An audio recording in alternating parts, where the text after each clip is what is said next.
সকালবেলার এক প্রস্ত দৌড়ঝাঁপের পরে বাচ্চার বাবা দুজনই বেরিয়ে যাচ্ছে যার যার কাজে।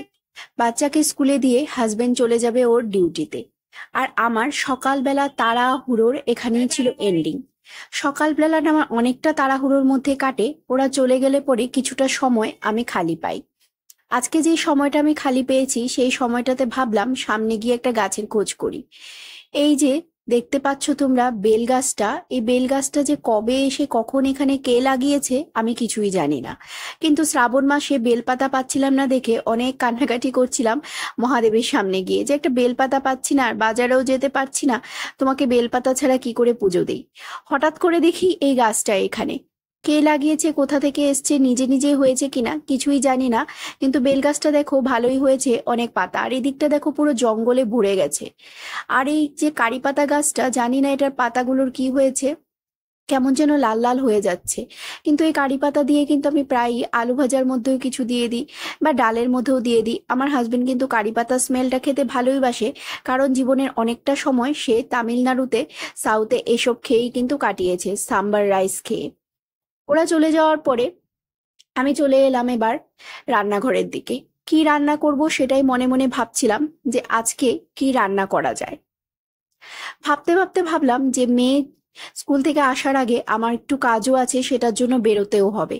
তো তাড়াতাড়ি করে চটজলদি টেস্টি কি রান্না হয় সেটাই ভাবতে ভাবতে মাথায় এলো ডিমের কথা, যে আজকে ডিম রান্না করব। ঠিক আছে, যেই ভাবনা যেই কাজ, ডিম সেদ্ধ হতে বসিয়ে দিলাম।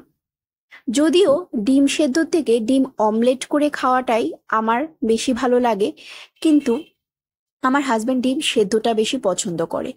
তো সেই হিসাবে ডিম সেদ্ধ বসিয়ে এদিকে ঝিঙ্গা কাটতে বসে পড়লাম। ঝিঙ্গা, আলু সবকিছু একটু লম্বা লম্বা করে কেটে নিলাম। এই যে দেখো ঠিক এইভাবে দুটো ঝিঙ্গা কেটেছি, ঠিক লম্বা লম্বা করে এইভাবে।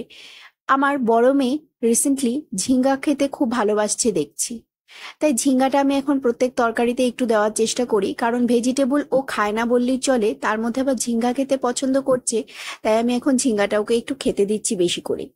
তো এই যে ডিমও সেদ্ধ হয়ে গেছে তরকারি কাটতে কাটতে। এখন গরম তেলের মধ্যে এই যে ঝিঙে আলু সবকিছু সুন্দর করে ভেজে নেব একটু। মশলাও দিয়ে দিয়েছি, মশলা বলতে কি আর দিলাম, লবণ, হলুদ আর অল্প জিরে গুঁড়ো দিয়েছি। ব্যাস ভাজা হয়ে গেল, নামিয়ে নিলাম। এখন ডিমগুলোকে একটা একটা করে ভেজে নেব। ডিমগুলোকে কিন্তু আমি হাফ করে নিয়েছি। তারপর পেঁয়াজ, শুকনো লঙ্কা দিয়ে একটু জল দিয়ে ব্যাস ভাজা মশলাগুলো সব, ভাজা তরকারিগুলো সবকিছু দিয়ে ভালো করে নেড়ে নিলাম। ডিমগুলো দিয়ে কিছুক্ষণ ফুটিয়ে এই যে নামিয়ে এনেছি। আমার সিম্পল, ইজি এবং টেস্টি ডিম কারি একদম রেডি। তোমরা কে কে এইভাবে ডিম কারি খাও এবং খেতে পছন্দ করো অবশ্যই জানিও। আজকে এখানেই শেষ করছি, আবার পরে কথা হবে। Bye bye.